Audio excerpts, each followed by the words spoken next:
She's a girl with a mission to learn something new. She's Audrey Rose, and she's here for you.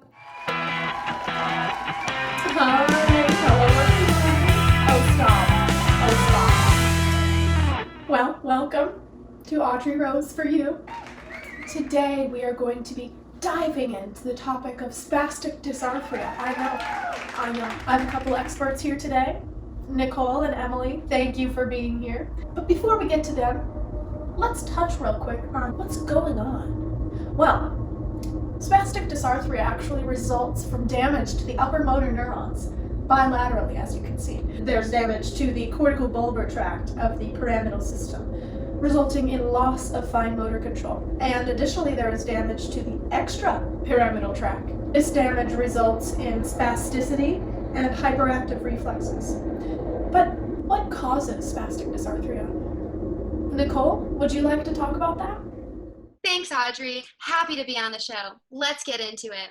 Spastic dysarthria can result from a number of different diseases and disorders. First, we have our degenerative diseases that involve upper motor neuron damage. ALS is probably the most famous disease of the bunch, but other degenerative diseases that result in spastic dysarthria are primary, lateral sclerosis, and progressive supranuclear palsy. Vascular disorders, such as a brainstem stroke, can also result in spastic dysarthria. Stroke is actually the most common cause of spastic dysarthria. Finally, leukoencephalitis causes spastic dysarthria as it is an inflammatory demyelinating disease that impacts the white matter of the brain. Thank you, Nicole. Now let's talk about some general speech symptoms that we might see. Emily, our other expert correspondent, would you like to touch on that? Thanks, Audrey. It's a pleasure to be here. Spastic dysarthria's effect on movement often has a significant impact on a patient's speech. However, because spastic dysarthria is the result of upper motor neuron damage, the deficits are not easily linked to each cranial nerve, as with lower motor neuron damage. Instead, spastic dysarthria is associated with impaired movement patterns rather than individual muscle impairments. Thus, the whole speech system may be affected. Duffy explains that articulation for those with spastic dysarthria is primarily characterized by imprecise consonants. This is congruent with their overall loss of fine, skilled movement due to damage to the direct activation pathway. Prosody for those with spastic dysarthria is commonly characterized by monopitch, monoloudness, reduced stress, and short or slow phrases, similarly with other dysarthrias. However, spastic dysarthria can affect prosody in ways that really distinguishes it from other dysarthrias. Many patients experience prosodic excess. Prosodic excess is believed to be caused by the slowed movement. Slow overall speech may lead to the listener perceiving what they are hearing as excess stress.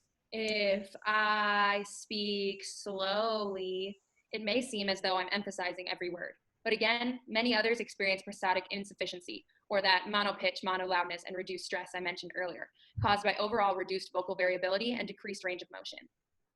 Phonation is significantly impacted by spastic dysarthria, as the spasticity and hyperactivity typically causes hyperadduction of the vocal folds during vibration and voicing, resulting in a strained or harsh voice. Increased glottal resistance and non-syntactic breaks are often associated with spastic dysarthria as well. Although phonation may sound strained due to hyperadducted vocal folds, it often sounds hypernasal as well due to reduced and slowed movement of the velum, causing incomplete velopharyngeal closure. Spastic dysarthria's effect on speech-related respiration is a little less clear-cut, as there is much less literature regarding respiration. It is known that some patients may have reduced voluntary respiratory muscle activation, but the effect on speech is still unclear. Fascinating stuff. Thank you, Emily. Let's discuss some general symptoms with Nicole. Nicole? Thanks, good to be back. Like Emily said, since the upper motor neurons are affected in spastic dysarthria, we see a variety of symptoms. Something unique to spastic dysarthria is pseudobulbar affect. This is an inappropriate emotional response to stimuli, such as laughing or crying when it's not warranted. Damage to the extrapyramidal system results in hyperactive reflexes, or hyperreflexia, meaning the patients will show exaggerated reflexes or responses when unnecessary, such as gagging at the presence of little stimuli. Similarly, pathological reflexes, such as the Babinski reflex, will be present for these patients when normally it should not be present after age 2. This shows a lack of inhibition caused by the upper motor neuron damage. Additionally, spastic dysarthria may be associated with dysphagia or drooling due to that loss of fine motor control that we mentioned earlier. Finally, it is common to see some paresis or weakness accompanied by spastic unwanted movements. Thanks, Audrey. Back to you. Thank you so much once again to Nicole and Emily for all of that beautiful information for us to learn. We'll be right back after this commercial break.